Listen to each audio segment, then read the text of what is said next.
Today is an important day. It's not just a Monday, it is World Obesity Day. So on the program, we will try and understand today what is this obesity epidemic? Why is obesity sort of said to be an epidemic? And importantly, what is obese? We spoke about this in passing while we were talking to a previous guest the other day. We were speaking with a doctor on trying to understand about weight loss. And then Dr. Amrish Mittal explained beautifully to all our viewers on how to tell whether you are obese or not. The problem in India is people who are obese don't think they're obese, and people who are not obsess over it. So first listen in to the technical definition with Dr. Amrish Mittal on what exactly is obesity.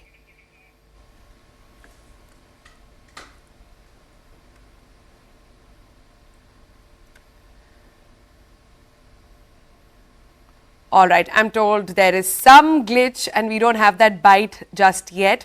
But while we dig up that uncut from Dr. Amrish, let me get across also to giving you some tips.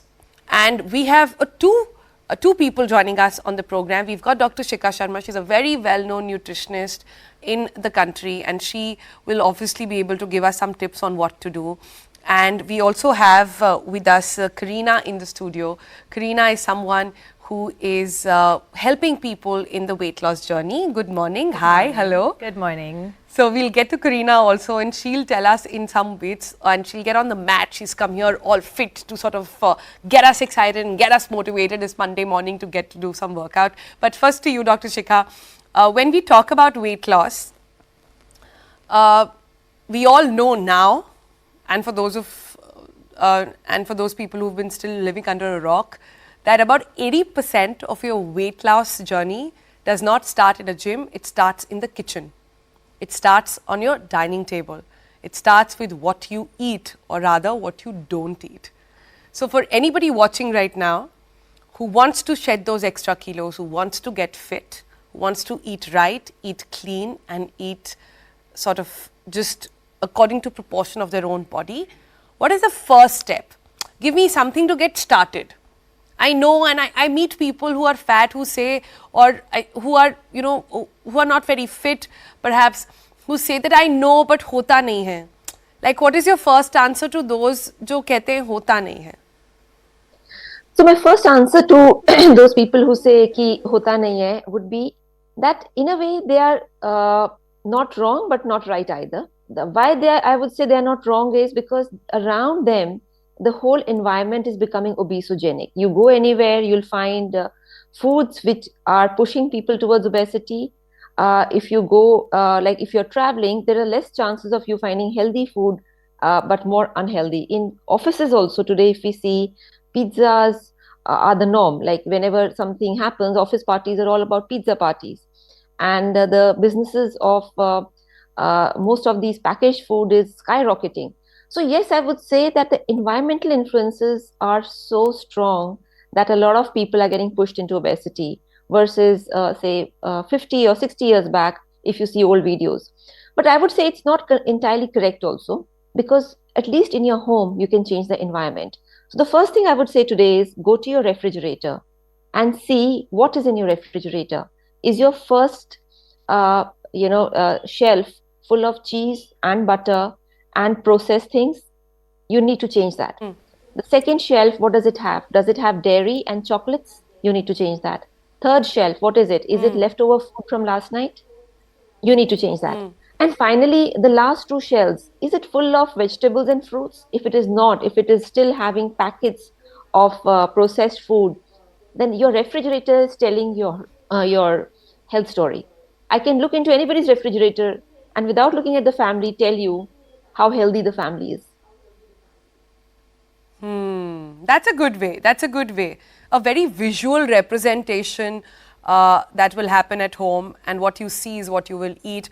But the other question, Dr. Shikha, that often comes is people think that eating less will make them lose weight. This is false. This is fake. Can you demystify this for our viewers and tell them what does eating right mean? It surely does not mean eating less. I am so glad you picked this up and you put it up right up front. This is the truth that you cannot be eating less. And the whole industry. Now, if I give you some data in America, before this whole junk food industry came, not even junk food, before the weight loss industry came, Americans were only 25% obese.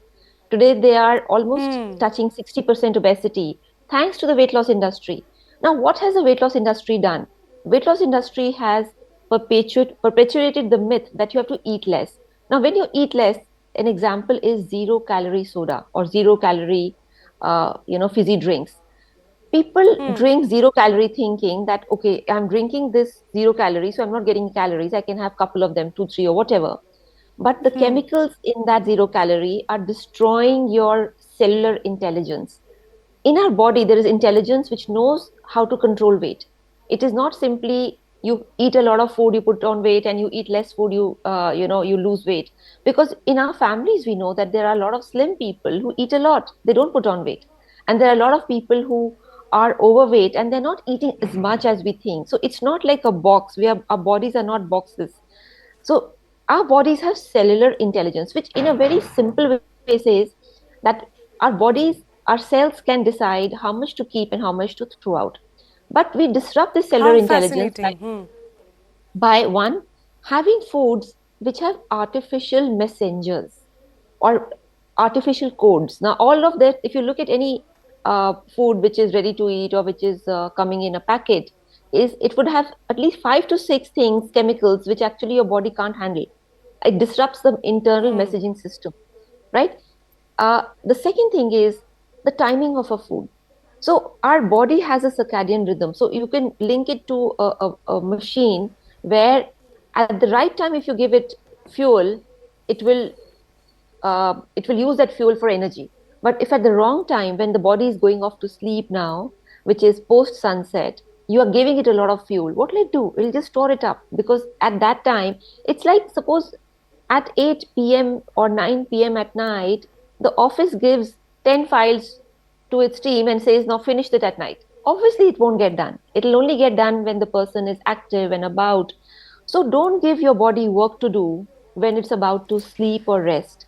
And You that's know, what we are doing. doctor after doctor, dietitian, nutritionist, more and more people I speak to, everybody is saying this. And if you don't believe them, and if your favorite superstar is Akshay Kumar, please listen to him. He also says eating after sunset is a major cause for all our worries. And that is the key thing over here. This is really helpful. Dr. Shikha, thanks so much for joining us and giving us these insights. We'll be having all day long on CNN, our website as well, news18.com.